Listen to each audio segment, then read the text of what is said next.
brought to you by Palvi Agrico. आता शेतीसाठी जे काही लागणार ते घरपोच मिळणार, तेही मोबाईलच्या एका क्लिकवर.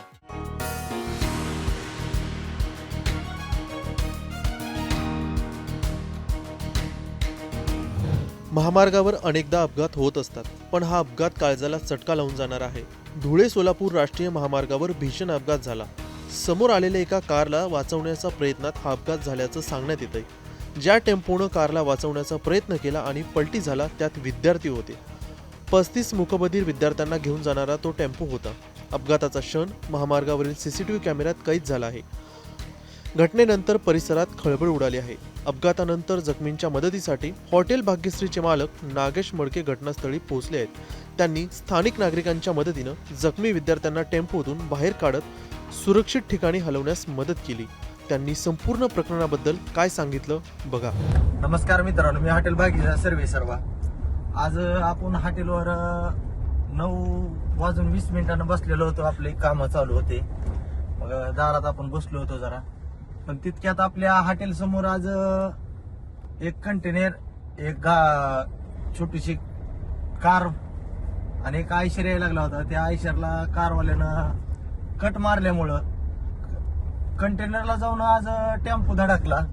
त्यात मूकबधीर लेकरं होती. मग ती ऍक्सिडेंट झाला.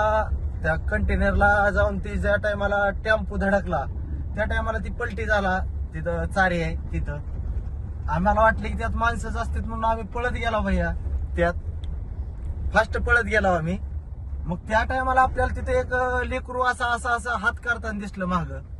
ज्या टायमाला आपण आत बघितलं त्या टायमाला त्यात कमीत कमी 35 लेकरं होती. किती? 35. मग माझं असं सांगण्याचं एकच तात्पर्य आहे की आपलं त्यात माझं काही नाही, पण भावानो गाड्या घोड्या जरा हिशोबानं चालवा. आज ती लेकरं देवाच्या दयानं असन या त्यांचे काय हे असत्यान, त्या लेकरांना काय झालं नाही. लेकरं एकाच्या बोकांडी एक म्हणजे 35 लेकरं समोर जाऊन अशी चॅमलेवणी झालती. मग ते आपण काढली आज. पण माझं एकच म्हणणं आहे की वाहन चालवताना जरा हिशोबाने चालवा. आणि अगर कुठं ऍक्सिडेंट झाला भैयानो तर मदत करा. कारण की आपण आज मदत करत नसल्यामुळं काय झालं, जीव जात्यात. पण आपण मदत करा, मदतीला धावून घ्या. एखाद्याचा जीव वाचवणं म्हणजे महत्वाची गोष्ट आहे. आज आम्ही 35 लेकरं काढल्यात. आम्हाला माहिती आहे की त्या लेकराची हालत काय होती. आम्ही आज डोळ्यानं बघितलेलं आहे. आणि असं वाटत होतं की त्यातली काय लेकरं ही होत्यान का, पण देवाच्या कृपेने काय झालेलं नाही. कोणाच्या कानातून रक्त कुठं टुकऱ्याला लागलेलं. लेकरं अशी रडत होती, त्यांना काय कळत नाही, मुकी होती. आम्हाला बी वाटलं की परच्याला कळालं की सगळी लेकरं काढल्यावरती तोंडानं खुनवून नाकानं खुनवून आम्हाला सांगायला कळालं. आम्ही काय टमटम मध्ये काय परत अँब्युलन्स मध्ये आल्यावर त्यात पाठवली. तर माझं तात्पर्य एवढंच आहे की ऍक्सिडेंट झाला असेल तर तिथं मदत करा. एवढीच आपली सगळ्यांना हे आहे, विनंती आहे की बाई आज गाडी चालवताना बी जरा हिशोबानं चालवा. कट मार नका. आज सगळ्यांचे जीव असते. कुणाचे लेकर वाट बघत बसतात घरी आई बापाचे. कुणाची बहीण असती, भाऊ असते, कुणाची आई असती आज गेल्यावर. त्याच्यामुळं सगळ्यांना एवढंच कळकळीची विनंती आहे की आपण गाडी चालवताना हिशोबानं चालवा. धन्यवाद.